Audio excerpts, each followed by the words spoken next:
ter alguns livros cyberpunk que vão, em determinados momentos, pegar essa questão da ecologia, a questão de ecossistemas e incorporar os seus discursos. Mas não fazem disso, de modo geral, pelo menos não que eu me lembre nesse primeiro momento agora, se alguém lembrar da plateia e quiser fazer um comentário, tudo bem. Você tem... O cyberpunk, como o Rodolfo lembra, é uma questão sempre do capital, de uma batalha, né, uma estrutura do capitalismo tardio. Então, o que acontece? É a revolta do indivíduo de um grupo contra o sistema, e ele tem um cenário que é muito bem estruturado nos anos 80, e aí nos 90 ele começa a ser quebrado, que nos anos 80 é aquela coisa mesmo da megalópole e daquela coisa de você ter um dístico cyberpunk bem conhecido, que é High Tech, Low Life. Quem viu aquele filme que eu gostei muito, depois eu passei a odiar, e agora estou voltando a gostar de novo, porque eu acho que é interessantezinho, que é Johnny Mnemonic, que é baseado num conto muito bom do William Gibson, foi roteirizado por ele de maneira bacana, mas o filme hoje em dia, você vai ver, ele realmente está, né, meio datado em alguns conceitos. Mas o próprio Gibson pega vários conceitos aqui, não são só do Johnny Mnemonic, mas também de algumas coisas, como da trilogia da Ponte, né, que são coisas posteriores, né? Mas que ele pega o seguinte, o que eu estava falando mesmo? Já estou ficando com... Isso é um problema cerebral também de implante, é que às vezes a gente pode ter uns glitches assim, a gente perde.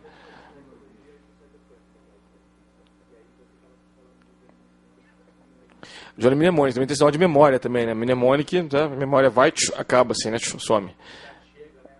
Não, mas não é idade, não. Isso aí, já tive... Uma vez eu estava na mesa com o Causo, aconteceu a mesma coisa, né? Eu também esqueci o que ia falar, o Causo se aproveitou e pegou parte do meu discurso e continuou falando. Mas é assim mesmo, tem que falar mesmo, entendeu? Isso a gente faz, eu vivo esquecendo, isso é problema de memória, isso eu vim de fábrica, assim, isso eu esqueço as coisas que eu estou falando. Não, mas é o seguinte, quando você tem essas discussões de cidade, você tem a megalópole, e você tem a megalópole que funciona como cidade, como mega estrutura, e você tem uma estrutura que às vezes está arruinada, né? Essa megalópole, em Neuromancer, por exemplo, e nos livros dos primeiros cyberpunks, a ecologia não entra no sistema, porque quando ela é mencionada muito en passant como uma coisa que acabou. Que o verde não existe, o verde não entra na equação.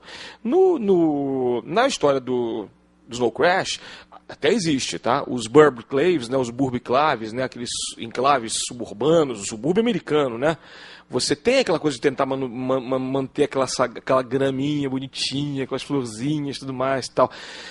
Mas você não fala muito também de como é que é a questão realmente de mata, de floresta e tudo mais. O Islands in the Net, do Bruce Sterling, ainda fala mais, mas é porque ele foca no terceiro mundo. Embora seja nos anos 80 isso aí, né? O Acelerando, do Charles Stross, que é em 2000, né? É publicado em 2000, mas ele é um fix-up de várias novelas que são escritas desde meados da década de 90, portanto ele pega da década de 90, ele não foca no verde, mas todos os esforços do protagonista, do Manfred Max, são no sentido de se discutir a questão política da humanidade, no sentido de se criar uma infraestrutura melhor para a humanidade viver. Só que isso vai passar pela tecnologia. Isso pode, eventualmente, melhorar a humanidade em todas as suas esferas, inclusive na esfera do ecossistema. Tá? Um cara que vai fazer isso brilhantemente, mas ele bate de frente várias vezes com os cyberpunks, portanto, em momento nenhum ele é considerado cyberpunk, é o Kim Stanley Robinson, que vai fazer a trilogia marciana, onde ele preconiza a colonização de Marte. Há uns anos, da década de 90 para 2000, o James Cameron cogitou transformar isso numa minissérie. Acho que teria sido um projeto fantástico, mas infelizmente não foi para frente. E, inclusive, houve uma polêmica também Não que eu saiba. Não que eu saiba. Pode até ter sido, mas não que eu saiba, não. Mas eu acho que não teve muito a ver, não, porque não tem... Avatar é uma outra questão aí, aparentemente tendo envolvido uma história de um outro autor chamado Paul Anderson na década de 50 e tal, isso também não foi provado. Mas todas essas questões, e aí a observação do Rodolfo é super pertinente, essas observações políticas. Eu acho que o cyberpunk é uma literatura essencialmente política. É complicadíssimo você ler uma ficção científica cyberpunk pós-cyber e você não entrar na política. Política, as pessoas de novo, eu não vou falar de partido político aqui não, tá? Desculpe, mas a questão é a seguinte, é muito complexo o cyberpunk nesse sentido para você querer entrar só na questão da realidade virtual, do joguinho, etc, etc. Esse pode ser um lado negativo da nova geração, pode ser, que de repente vai pegar pelo lado do anime, do mangá, e de coisas que... ou do filme hollywoodiano, não vou falar só da cultura nipônica, não. A cultura hollywoodiana também pega direto daquela questão, da velha questão, que também herdou de Chuck Norris e de Clint Eastwood, nos maus momentos, de pegar uma arma e sair matando a máfia toda, entendeu? Não funciona assim. Né? Um homem contra o sistema e o homem mata o sistema, destrói o sistema. Né? Eu também já bati vários papos com o Fausto Fausto. O Fausto Fausto um dia ele lembrou para mim um comercial do Itaú, antiquíssimo, e ele falou o seguinte: pois é, antigamente, né, na época dos hackers, né, ninguém queria derrubar o sistema. Hoje em dia cai o sistema e ninguém fica puto. É isso, cara. A realidade do mundo é essa. Realmente o capitalismo venceu, existe uma alteridade, existem vários tipos, vários sabores de capitalismo, o socialismo está em baixa, existem outros tipos de socialismo por aí. Eu também me considero marxista, para uma visão de mundo, não vou ficar fazendo pregação marxista aqui, mas a ficção científica, seja ela o cyberpunk, seja ele capitalista ou marxista, ele é essencialmente uma discussão política, uma discussão entre opressores e oprimidos. Em algum momento ele vai recair nisso. E se vocês forem para outras esferas, como o steampunk, vocês vão ver isso de maneira mais explícita.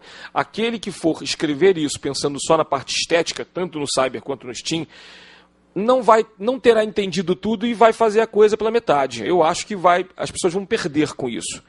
Mesmo a crítica do Benford, quando ele diz: vocês têm pouca coisa aí, não se sustenta, tem só o mocinho, a mocinha em fuga. Mas a discussão política está lá. A discussão opressores contra oprimidos, o oprimido tentando derrubar o sistema opressor. Você pode até dizer, é uma discussão ingênua. Talvez hoje em dia seja ingênua. Na época não era tanto. Hoje em dia, o Charles Stross, no Acelerando, ele faz diferente. Ele faz um cara mais safo, muito mais inescrupuloso. Não é o hacker cowboy case, é o Manfred Max, que é um cara que lembra um advogado americano, não tem muitos escrúpulos para conseguir o que ele quer, embora o que ele quer pareça ser bem bacana para a humanidade. Entendeu? Ao longo dos séculos você vai ver se é ou não. Né? Falei, não respondi a sua questão ou não? Muito periférico, muito periférico. Eu quero dizer apenas isso. Tá?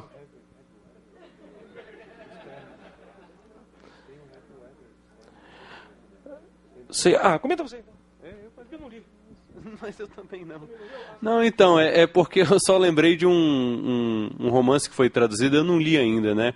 Foi traduzido recentemente pela Devir, O Tempo Pesado, que é do Sterling, né? Mas, pelo pouco que eu conheço, não é necessariamente... Enfim, né? O Sterling é um grande nome do cyberpunk, mas não é necessariamente... Tempo Fechado, né? Isso, né? Pesado, enfim, né? Tempo Fechado, exatamente.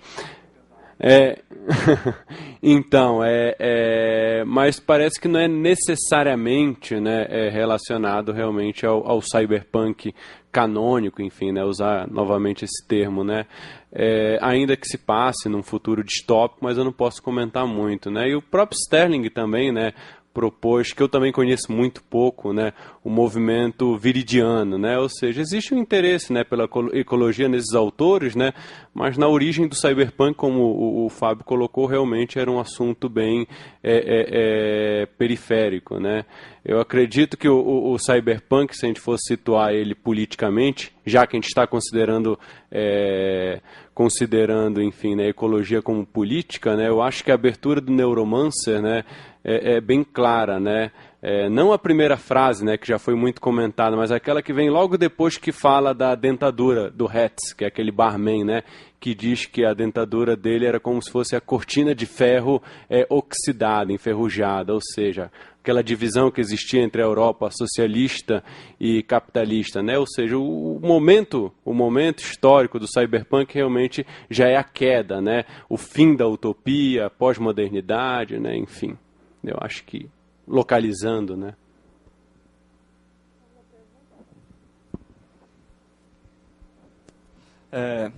Oi, meu nome é Roberto. Eu queria fazer uma pergunta bem rápida. Com o grande desenvolvimento tecnológico, a criação de redes sociais, né, a ampliação da cibercultura, o desenvolvimento das grandes metrópoles, né, os avanços tecnológicos, essa economia, né, que provoca a fusão de grandes empresas, né, de grandes corporações, o quão perto nós estamos agora do cyberpunk, né? Atualmente, agora em 2010, quão perto nós estamos do cyberpunk? E se nós estamos perto do cyberpunk agora, vem o novo cyberpunk, né? E onde é que ele vai tentar inovar em relação ao cyberpunk antigo, e agora que a gente está mais próximo, né?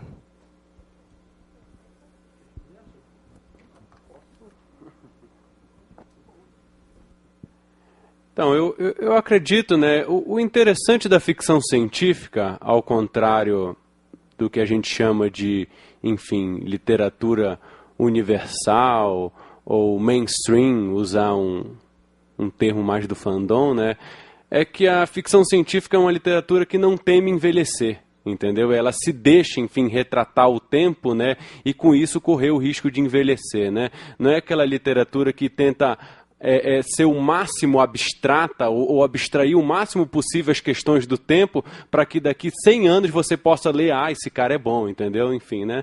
Não sei, né? Aí vai do critério de cada um. Para mim, bom é aquele cara que, enfim, conseguiu dar conta do seu tempo, né? E correndo o risco de envelhecer. Eu acho que a ficção científica aposta, entendeu? Ela corre o risco.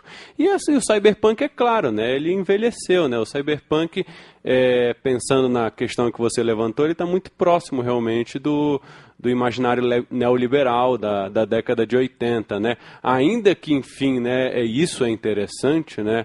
Ainda que muitos autores digam que uma das primeiras experiências de neoliberalismo ocorreu na América Latina, na ditadura do Pinochet, entendeu? Mas, enfim, né? Mas, enfim, aquele imaginário lá do governo Reagan, né? Enfim, na América nos Estados Unidos, né? E da Thatcher lá na Inglaterra. Mas se você pega agora o governo Obama, né?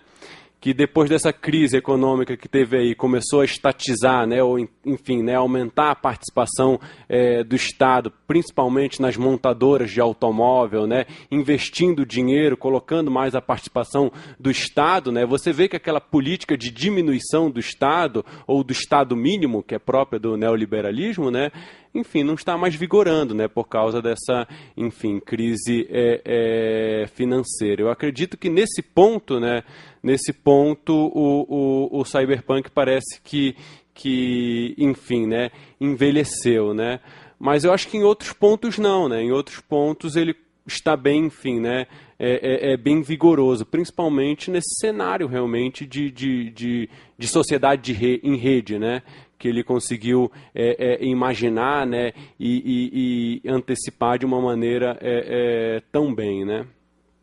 É claro que também essa participação aí do Estado, né, ela, enfim, né, ela ainda hoje é bastante comprometida, né, inclusive por causa desse, enfim, né, dessa sociedade em rede, né, inclusive por causa desse fluxo que eu comentei, né, do capital, né, o capital hoje ele não é mais como era, enfim, né, antigamente ele não é mais subordinado a um território, né, isso torna, enfim, né, que o Estado tenha que negociar com o próprio capital, né, mas enfim, né, isso a gente tem que ver como é que vai desenrolar a história, né, para saber, né. Vou fazer uma complementação rápida aqui, Roberto. Eu acho o seguinte, eu acho que, eu concordo totalmente com o que o Rodolfo falou, e só vou dar uma complementada.